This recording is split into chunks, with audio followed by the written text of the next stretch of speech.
Hi everyone, welcome to Savita Nisu YouTube channel. ನಾನು ವಿಡಿಯೋನ ಈ ಥರ ಆಗೋಗ್ಬಿಟ್ಟಿದೆ. ಇದು ರೀಲ್ಸ್ ಥರ ವಿಡಿಯೋ. ನಮ್ಮ ಊರಿನ ಚಂದ್ರವಳ್ಳಿ ಕೆರೆ ನೀವು ನೋಡ್ತಾ ಇರೋದು. ಹಾಗೆ ವಾಕಿಂಗ್ ಮುಗಿಸ್ಕೊಂಡು ಬಂದು ಗಾರ್ಡನ್ ಹತ್ರ ಎಲ್ಲ ನೋಡಿ, ನಮ್ಮ ಗಾರ್ಡನಲ್ಲಿ ಬಿಟ್ಟಿರೋ ಫ್ಲವರ್ ಇದು ಲಿಲ್ಲಿ. ಹಾಗೆಯೇ ಗಿಡಗಳೆಲ್ಲ ಏನೇನಾಗಿದೆ ಹೇಗಿದೆ ಅಂತೇಳಿ ಒಂದ್ಸರಿ ನೋಡೋಣ ಅಂತ ಅಂದ್ಕೊಂಡ್ರೆ, ಯಾಕೋ ಗಿಡ ಎಲ್ಲ ಮುಳ್ಳು ಕುಡಿ ಅಂತ ಹೇಳ್ತೀವಿ ನಾವು. ಮೇಲೆ ಚಿಗುರೆಲ್ಲ ಒಂಥರ ಒಣಗಿ ಥರ ಆಗಿಬಿಟ್ಟು ಹಾಗೆ ಗಿಡ ಸುಟ್ಟೋಗೋ ಥರ ಆಗುತ್ತೆ. ಅದೊಂಥರ ಬೆಂಕಿ ರೋಗನೋ ಏನೋ ಅಂತಾರೆ. ಇದು ತುಂಬ ಶಾದ್ರೆ ಆಗಿರೋದಕ್ಕಾಗಿದೆಯೋ ಏನೋ ಗೊತ್ತಿಲ್ಲ. ಹಾಗೆ ಒಂದು ಅವಕಾಡು ಕೂಡ ಹಾಕಿದ್ವಿ, ಸಸಿನ ತಂದುಬಿಟ್ಟು. ತುಂಬಾ ಚೆನ್ನಾಗಿ ಬಂದಿದೆ. ತೋಟಕ್ಕೆ ತಗೊಂಡೋಗ್ಬೇಕು. ಮಳೆ ಚೆನ್ನಾಗಿ ಬಂದಿಲ್ಲ ಇನ್ನೂ, ಒಳ್ಳೆ ಮಳೆ ಅಂತೂ ಆಗಿಲ್ಲ. ಆದಾಗ ತುಂಬ ಹಸಿಯಾದಾಗ ಹಾಕೋಣ ಅಂದ್ಕೊಂಡು ಹಾಗೆ ಇದ್ವಿ. ನೋಡಿ, ನಾನು ಪುಷ್ಪಿ ಗಿಡ ಹಾಕಿದ್ವಿ. ಎಲ್ಲಂದ್ರಲ್ಲಿ ಬೀಜ ಸಿಡಿದ್ಬಿಟ್ಟು ತುಂಬ ಗಿಡಗಳೆಲ್ಲ ಉಟ್ಕೊಂಡು ಅಲ್ಲಲ್ಲೇ ಹೂಗಳೆಲ್ಲ ಬಿಡ್ತಾ ಇದೆ. ಬಿಡೋಕ್ಕೇನೋ ಇಷ್ಟ, ಆದರೆ ತುಂಬ ಅಲ್ಲಿ ಸ್ಯಾದ್ರೆ ಅಂತ ಹೇಳ್ತೀವಿ ನಾವು, ತುಂಬ ದಟ್ಟ ಗಲೀಜೆಲ್ಲ ಆಗಿ ಹುಳ ಉಪ್ಪಡೆ ಎಲ್ಲ ಸೇರ್ಕೊಳ್ಳುತ್ತೆ ಅಂತೇಳ್ಬಿಟ್ಟು ಜಾಗ ಸ್ವಲ್ಪ ಇರೋದ್ರಿಂದನ ಯಾಕೋ ಏನೋ ಗಿಡ ಕಟ್ ಮಾಡಿದ ಮೇಲೆ ಚೆನ್ನಾಗಿ ಮಳೆ ಇಲ್ಲಲ್ಲ, ಅದಕ್ಕೂ ಗಿಡಗಳೆಲ್ಲನೂ ಒಂಥರ ಮುದುಡ್ಕೊಂಡಿದ್ದಾವೆ. ನೀಟಾಗಿ ಲೀಫೆಲ್ಲ ಬರ್ತಾ ಇಲ್ಲ, ಮುಳ್ಳು ಕುಡಿ ಬಿದ್ದಿದ್ದಾವೆ ಅಂತ ಹೇಳ್ತೀವಿ ನಾವು, ಆ ಥರ ಆಗಿದೆ. ಅದರಲ್ಲಿ ನಾನು ಮೆಹಂದಿ ಗಿಡ ಒಂದೇ ಚೆನ್ನಾಗಿ ಬಂದಿದೆ. ಕಟ್ ಮಾಡಿದ್ದೆ, ಇಷ್ಟಿಷ್ಟು ಜಾಸ್ತಿ ಅದು ಮಾಡ್ಕೊಳ್ಳಲ್ಲ, ಸೊಲೆ ಮಾಡ್ಕೊಳ್ಳಲ್ಲ ನಾನು. ನೋಡಿ ಇಷ್ಟು ಚೆನ್ನಾಗಿ ಬಂದಿದೆ. ಇವಾಗ ಅದನ್ನು ಕಟ್ ಮಾಡಿ ಎತ್ತಿ ಒಣಗಿಸಿಟ್ಟು ಅದನ್ನು ಪುಡಿಗೆ ಯೂಸ್ ಮಾಡ್ಕೊತೀನಿ ನಾನು. ಮತ್ತೆ ಚಿಗುರುತ್ತೆ ಅದು, ಆ ಥರ. ನೋಡಿದೆ ಗಿಡಗಳೆಲ್ಲನ, ಯಾಕೋ ಅದು ನೀಟಾಗಿಲ್ಲಲ್ಲಪ್ಪ, ಮಳೆ ಯಾಕಪ್ಪ ಹಿಂಗೆ ಮುನಿಸ್ಕೊಂಡ್ಬಿಟ್ಟಿದೆ ಅಂಥೇಳಿ ಭಾಳ ಬೇಜಾರಾಗುತ್ತೆ. ಮಳೆ ಇದ್ರೇ ಎಲ್ಲದಕ್ಕೂ ಚಂದ. ಹಾಗೆ ನೋಡಿ, ನಮ್ಮ ಗಿಡದಲ್ಲಿ ಈ ವರ್ಷ ಬಿಟ್ಟಿರೋ ಅಂಥ ಗಿಡದಲ್ಲಿ ಬಿಟ್ಟಿರೋ ಅಂಥ ಶಂಖಪುಷ್ಪಿ ಹೂಗಳು ಇವೆಲ್ಲನ. ಹಾಗೆಯೇ ಕೆಲವೊಂದು ದಾಸವಾಳ ಗಿಡಗಳು ಹಾಕ್ಬಿಟ್ಟಿದ್ದೀನಿ. ಅಲ್ಲಿ ಎಲ್ಲ ಬೇಲಿ ಹಾಕೋಕ್ಕಾಗಲ್ಲ ಮನೆ ಹತ್ರ, ಆದರೂ ಸ್ವಲ್ಪ ಸೇಫ್ ಮಾಡಿರ್ತೀವಿ. ಅದರಲ್ಲೂ ದನಗಳು ಬಿಡೋದಿಲ್ಲ. ಕಾಯೋಕ್ಕೆ ಬಂದವ್ರು ಎಲ್ಲೋ ಬಿಟ್ಟು ಕೂತಿರ್ತಾರೆ. ಅವು ಬಂದು ಗಿಡ ತಿಂದ ಮೇಲೆ ನಾವೇನಾದರೂ ಗಲಾಟೆ ಮಾಡಿದರೆ ಬಂದು ಹೊಡ್ಕೊತಾರೆ.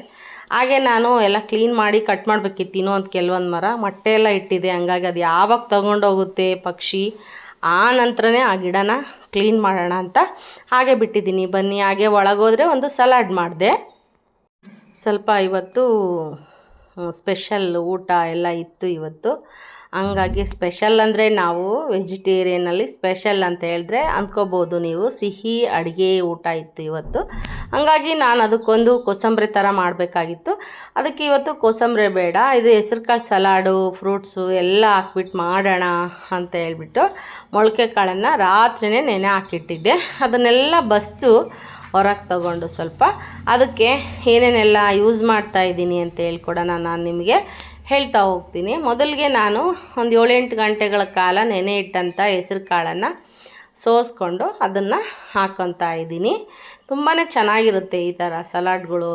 ರಿಚ್ಚಾಗಿರೋ ಅಡುಗೆಗಳು ಮಾಡಿದಾಗ ನಮಗೆ ಜೀರ್ಣಶಕ್ತಿ ಬರಲಿ, ಮತ್ತು ಲೇಟಾಗಿ ಏನಾದರೂ ಊಟ ಮಾಡಿದರೆ ಗ್ಯಾಸ್ಟ್ರಿಕ್ ಥರ ಆಗುತ್ತೆ.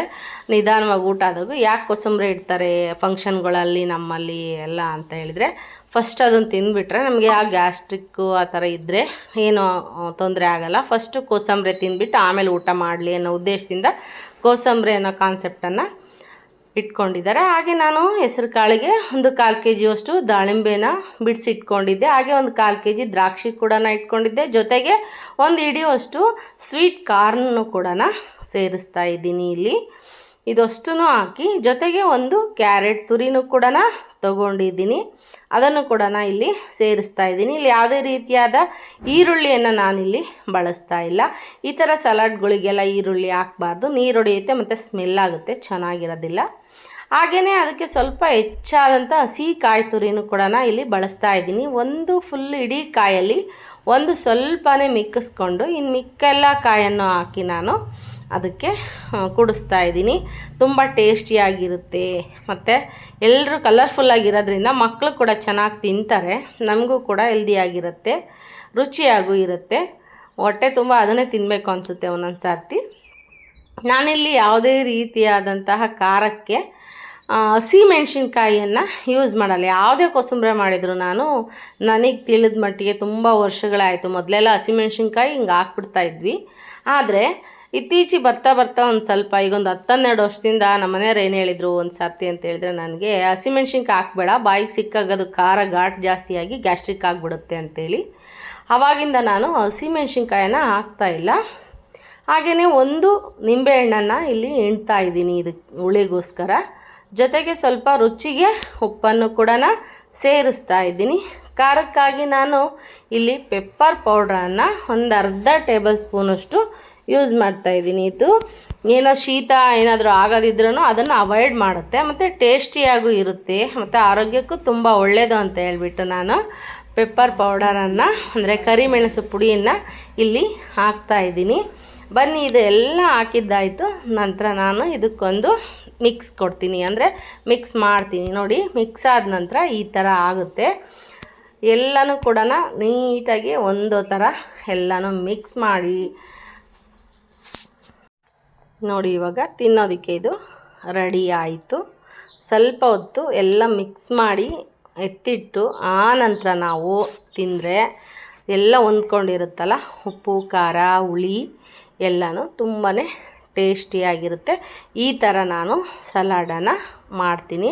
ಪ್ರತಿ ಸಾರಿನೂ ಸ್ವೀಟ್ ಅಡುಗೆ ಅಥವಾ ರಿಚ್ ಆಗಿರೋ ಅಂಥ ಅಡುಗೆ, ಹೋಳ್ಗೆ, ಪಾಯಸ ಇಂಥವೇನು ಮಾಡಿದರೂ ನಮ್ಮಲ್ಲಿ ಒಂದು ಈ ಕೋಸಂಬರಿ ಕಾನ್ಸೆಪ್ಟ್ ಇದ್ದೇ ಇರುತ್ತೆ. ಬಟ್ ನಾನು ಇವತ್ತಿನ ದಿನ ಈ ಥರ ಕೋಸಂಬರಿನ ಮಾಡಿದ್ದೀನಿ.